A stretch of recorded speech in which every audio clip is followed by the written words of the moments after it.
So, with the recent changes to the Catechism, I think it's time to talk about the Pope again. And I'm going to try to explain the situation, kind of what's going on, etc. Because I think there's a lot of confusion, and that's completely deliberate on behalf of the Pope and his followers. Because what they're engaged in is something called gaslighting. Now, gaslighting is based on the movie Gaslight, which I've done a reaction review of, in which a man basically makes his wife think she's going insane by doing things like, well, at a very basic level, he keeps altering the gas levels in the house so she thinks the lights are going on and off. He'll steal things from her and put them somewhere else. He'll claim that she made certain promises to him. The whole idea is to question her, make her question her perception of reality, but he'll also be very gentle and understanding to her at some times, and harsh and cruel to her at others. So she can't tell how much is me, how much is him, where does reality start, where does it end, etc. The whole idea is to break down the other person's defenses and to confuse and misdirect them. And that's very much what the Pope is doing. Is the whole goal of his papacy is to basically gaslight right wing Catholics. So let's just take a step back. So I think to understand Pope Francis, you have to understand Juan Perón, because he comes from Argentina and he was active during that era. Now, Juan Perón is in many respects the supreme pragmatist. He was a man who was willing to do basically whatever it took to get power, and he would adopt any position in order to gain power. And that's kind of initially what populism was about doing whatever it took to appeal to the masses in order to gain absolute power. Because the traditional definition of a despot was someone who ruled with absolute power by getting the support of the people directly with no intermediaries. So, like a despot in ancient Greece or a despot in ancient Rome would be someone who controlled the state 100% solely. They were an autocrat, and they would maintain power by seizing the upper and middle classes' property and giving it to the proles. And because they were able to control the mob, they were more or less able to destroy all forms of opposition. Because generally speaking, organized opposition in society comes from the middle or upper class. But under a despotism, you're able to get rid of all of that. And like I said, just establish a government directly from the peasantry or whatever, which is what happened in China and Cambodia and Vietnam, etc., was the governments were able to obtain such a huge degree of power by using the lower class to purge the middle and upper class and kind of rule solely through cult of personality. So, kind of let's start to put together all these random ideas I've kind of thrown out here. So Juan Perón, in his quest for power, was willing, like I said, to do pretty much anything. He would be a devout Catholic if he thought that would give him power. He would be anti-clericalist if he thought that would give him power. He would be a nationalist if he thought that would grant him power. He would be patriarchal. Ultimately, like for instance, he in a lot of ways ran as a rightist, but then he switched once he gained power and legalized female suffrage because he knew women would disproportionately vote for him. And that kind of defined his legacy, and a lot of just Peronism in general is basically just kind of nationalism and populism, but it's not really dogmatic in any way or has any defined principles other than vague nationalism and doing things for the people. And it's basically giving the people whatever you need to control the mob and to maintain absolute power for yourself. And that's basically how Argentina works. Is oftentimes it's not even a military dictatorship. Like Perón won, as far as we know, legitimate elections. Kirchner won legitimate elections, but they still ruled as despots because they were able to appease the masses. And I think that's the strategy Pope Francis is going for. Is, from my understanding, he was initially fairly conservative, but once he kind of realized that by embracing liberation theology, social justice, kind of just appealing to the masses and appealing to powerful anti-Catholic forces like the mainstream media, liberalism, the homosexual faction of the clergy, by kind of just appealing to these and giving them whatever they wanted, he could gain their absolute loyalty and could centralize all power within himself. And we saw that happen in Argentina, and once he became pope, he just went full out on it. Like, something he's done is he started to restore a lot of the priests and bishops that Benedict got rid of. Because we had the sex abuse crisis, and Benedict kind of conducted a cleaning of house, and he got rid of a lot of them. And Francis has started to restore them, because we have to be open and tolerant to their degeneracy. And also there is a large faction. The church underwent a infiltration over the last couple decades, where once they disbanded the last remnant of the Inquisition and they took kind of a more sense of openness towards who could be a priest, a lot of people with certain inclinations entered the priesthood because it would put them in a position where they could molest little boys and kind of fulfill their fetishes. And Benedict was trying to clean that up. And Francis has kind of reversed that. And like I said, he's trying to restore a lot of these priests and bishops to positions of power because he knows that they will support him. He's also, like I said, just makes really left-wing statements, embraces whatever kind of cause du jour the international left has embraced, because he knows he can use it to get the common man on his side and to get powerful anti-Catholic forces like the mainstream media, etc. And that is kind of, I think, at the core of his thing, is he's adopted this Peronist tactic of ruling through despotic absolutism. But unlike kind of the sort of absolutism you'd have in France, where the king would rule through a centralized bureaucracy and army, he's kind of in a lot of ways slashed and burned the church's hierarchy in favor of just nepotism and direct appeals to the worst aspects of the church. Now, how has he dealt with... So that's not really getting into gaslighting, though. That's just kind of the way his modus operandi.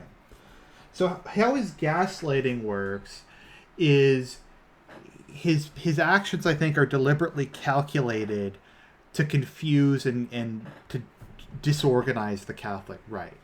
Because if you have noticed at all, the only thing the Catholic right has really talked about since he became Pope was, is he in schism? Are we in schism? How much of what he's saying is like within his personal purview? Is he using the charism of infallibility? Is he declaring statements dogmatic? And you get into these massive legal tracks about it. And you'll get a lot of like the Catholic right going, okay, well, he said all this stuff, but it's not technically an infallible statement. It's just personal opinion, etc. And it really is. It sounds like they're reaching, and that's because they largely are. It sounds like they're reaching. It sounds like they're trying to justify. It's really lame, and it's just made it so that's the sole issue that they're focused on. And I think his actions are kind of built to do that. Like with the catechism, it's like, oh, we're going to change it to basically say that capital punishment is always bad. At the same time, though, it's not technically infallible, so he's not technically, if we go through all these obscure laws and go back and look at like stuff people have said 400 years ago, maybe he's not actually a heretic. And like that's kind of the focus. The focus isn't really anything positive. It's not evangelizing. It's not spreading the word about Jesus. It's not talking about that sort of thing. It's debating these abstract legal points. And frankly, I don't really care about them. I don't really care whether or not Francis is technically, by whatever legal code, using the charism of infallibility or not. The point is, for all intents and purposes, it's de facto the same as he is. When he goes out and he issues statements like, no Catholic can believe in capital punishment, that's de facto him saying this is infallibly what the church teaches. It doesn't matter whatever kind of legal principle you want to come up with. It's just there to confuse people. And there's one of the biggest problems in the church is people don't know what they're supposed to believe anymore. Because the Catholic right has been reduced to say, don't listen to the Pope, don't listen to anything he says, just ignore him. Look at this tract that somebody wrote like 600 years. Read that. Read Thomas Aquinas. Read St. Augustine. Don't ignore what the Pope's saying. Ignore what all the bishops and cardinals are saying. They're wrong. And even if that is the case, like, that's kind of weak sauce. And I'm not saying this to criticize them because I understand where they're coming from. But nobody really knows, and this is part of the gaslighting. Everyone's in a state of confusion. What is doctrine? What is not doctrine? What are you supposed to believe? What is permissible? What is not? Nobody knows. And they've deliberately created this state of utter confusion where he's giving the impression that everything pre-Vatican II has been declared heretical. And there's all this other stuff, like you have to accept gays, you have to accept divorced and remarried Catholics into communion, you have to get rid of capital punishment. But at the same time, all this other stuff is in direct contradiction. So it's like, how do you reconcile one with the other? And like, you gotta wonder what kind of like the normal Catholic in the pew is thinking about all of this. Because like people I know who study theology, like who might have gone to university for it, who do like YouTube channels devoted to it, who have read all this stuff, they don't even know. Like they're in a state of utter confusion as to what the hell's going on, what you're supposed to believe, etc. And if they don't know, how are like normally devout Catholics, like Catholics who go to church, who pray the rosary, who etc., engage in a lot of devotional practices but aren't like super theologian masters. If even like the people who are well educated on the subject have no idea what's going on, what are they supposed to do? And it's like, it's very hard, and it's to ignore like everything. It makes you, and like I'm trying to get to the point where the idea is to make you feel like you're crazy. So if you believe in anything the church taught prior to Pope Francis, they're trying to make you think, no, that was never the case. You're insane. If you're going to stick to that, you have to ignore what the Pope said, what the cardinals say, what the bishops say, what your local priest says, what the Catholic media says. You have to ignore all of that. And if you believe this other, then you're crazy, etc.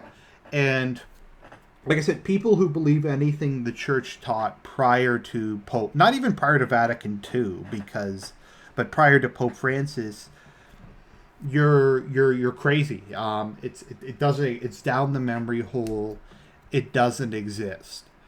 And like Pope Francis will just do like these random statements, like he say, Mary felt that Jesus had forsaken her or something when he died. It was like God tricked me.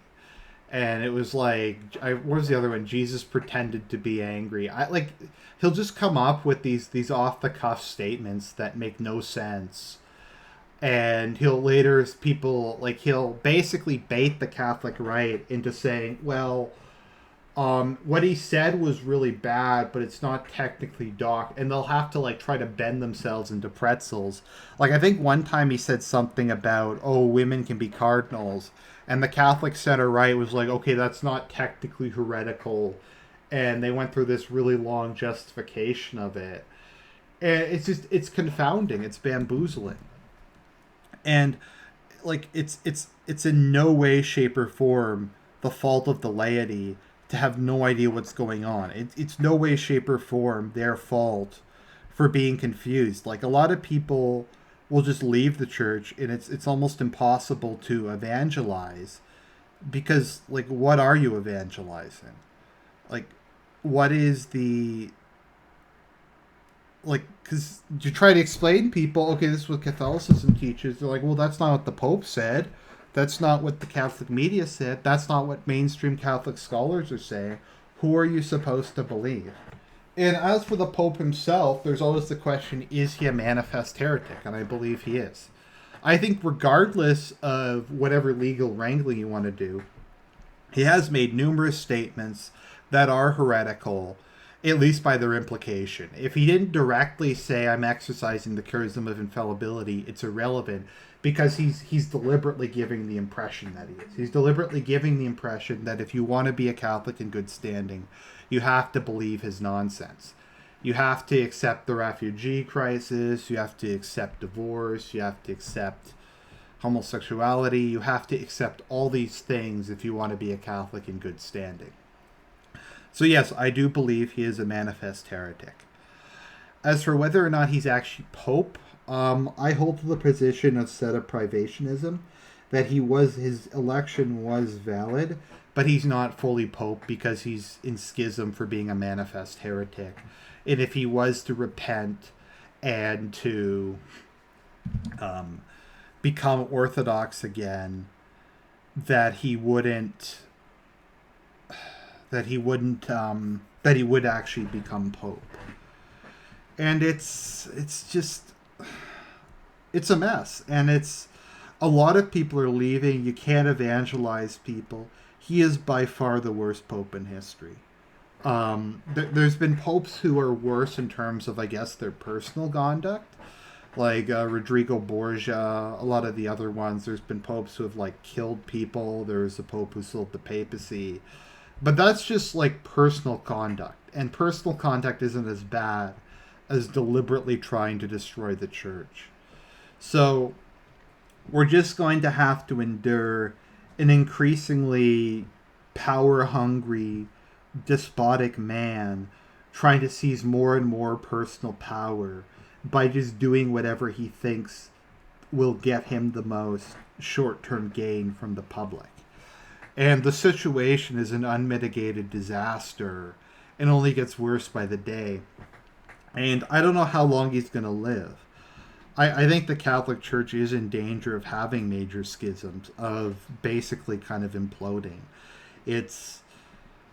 People are kind of having to be faced with a decision. It's, do you support the natural law? Do you support what you know is right and what is right? Or do you try to stay loyal to the Pope because that's what you want to do as a good Catholic? And you're faced with the situation where you have to pick, do I side with the natural law and the principles under which God created the world, or do I side with this madman who's trying to maintain total power? And it's a position where some people will just give in and support him under and accept papal positivism, and some people like me will just go, no, I can't do it. I can't turn my back on natural law. I can't turn my back on the fundamentals of morality for this madman. And that's, I think, kind of how I describe the whole thing. It's to divide and conquer. It's to gain absolute power. He is the worst pope in history. No questions asked. No one else really. The only person who comes vaguely close is maybe Leo X, who led to the Reformation. And whoever succeeds him will have an immense trouble trying to clean up the utter desolation and mess that he's left in his wake. So I hope that video was informative. I hope it was interesting, and I'll talk to you guys later.